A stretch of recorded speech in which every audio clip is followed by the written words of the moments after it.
So this article is going to be exciting because what we're going to try to do is we're going to try to include some clips from his speech so you can hear firsthand what he said. And but the subject, the title, I should say, of the article is New South African President to Return Land from Whites Back to Black South Africans. And we're going to include the link to this article in the description box below. But the article says, while Black South Africans are 79% of the population, they own only 1.2% of the rural land. South Africa's new president, Cyril Ramaphosa, has promised to return land owned by whites to Black South Africans. The land redistribution program said the newly sworn president would be done through expropriation without compensation. The expropriation of land without compensation is envisaged as one of the measures that they will use to accelerate redistribution of land to Black South Africans. No one is saying that land must be taken away from our people.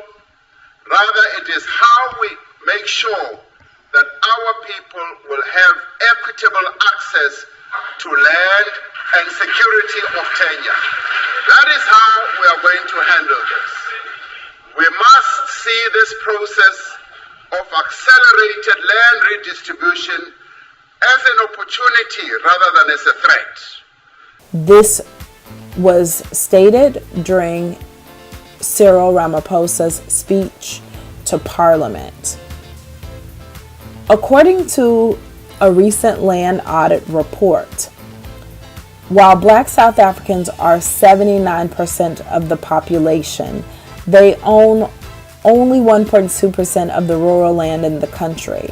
Meanwhile, white people in the country, only 9% of the population own 23.6% of its rural land and 11.4% of land in towns and cities.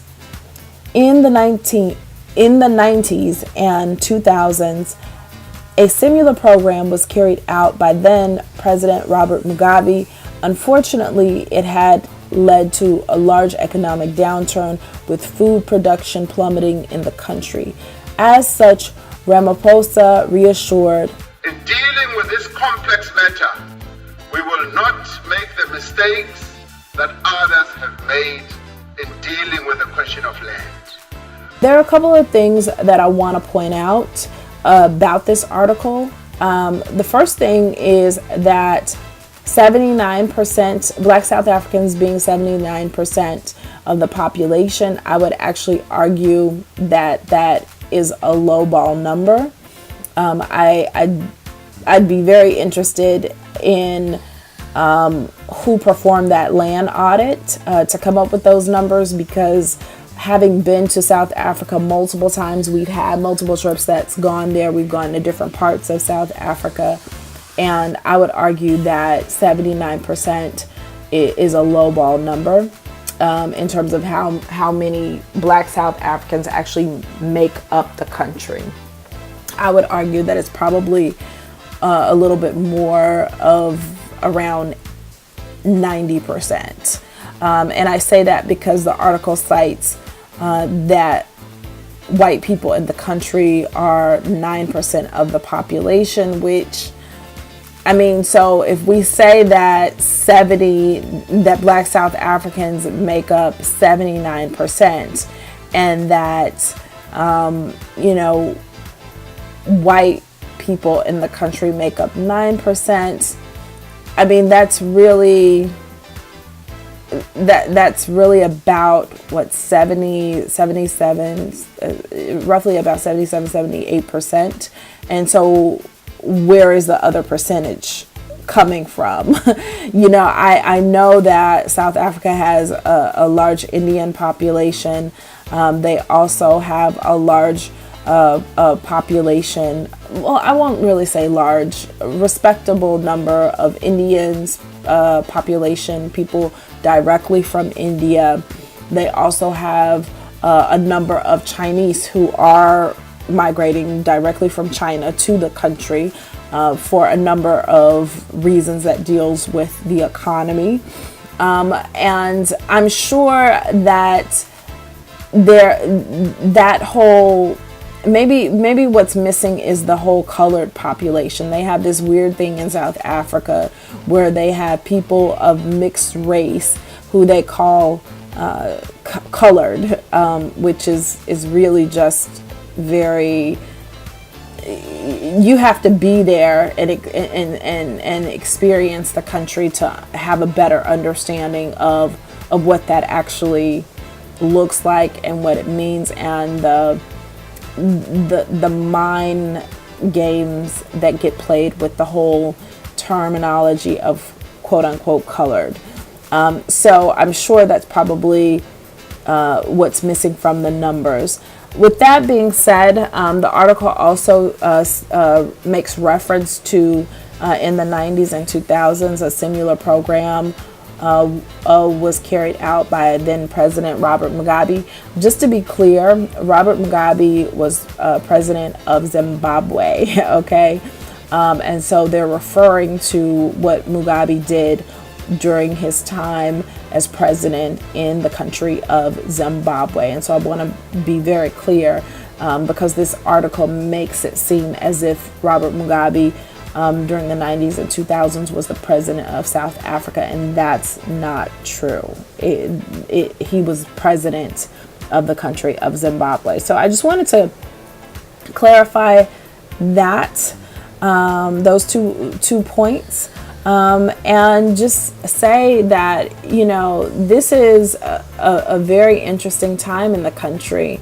Anytime you have a country that goes from one leadership to another leadership style and agenda, it represents a different sort of time period in the country. And so I'm really eager to see what the new president of South Africa comes up with, especially regarding land, because land is so critical. I mean, if you go back to our previous article where we talk about the Cape Town water crisis, I mean, you'll find that part of what's saving Cape Town right now is that they're receiving donations, water donations from private farmers that have this land, and they have private dams on their land, and their donations are actually, saving the country, because water is a vital, critical resource. And so how many of those farmers who are private farmers acquired the land can often be traced back to what happened during the colonization of South Africa. And land is extremely important, not just in terms of resources, but it's also connected to wealth and generational wealth. And it's one of those situations where we can never really underscore the importance of land. Although I will point out that this president talked about not necessarily taking land from people. So that's something that was noted in his speech. And so I'd encourage those of you who have time to go listen to what he actually said. His speech to Parliament in its entirety. I think that would be very helpful for you understanding the full picture, because he didn't really say that they want to take land from one group of people. That's not what he said.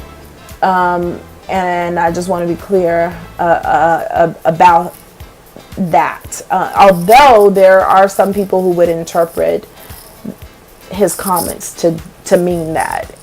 So I do feel like there's a sense of concern on the part of a number of different landowners about, like, where does this land redistribution begin and end. So that's the one thing.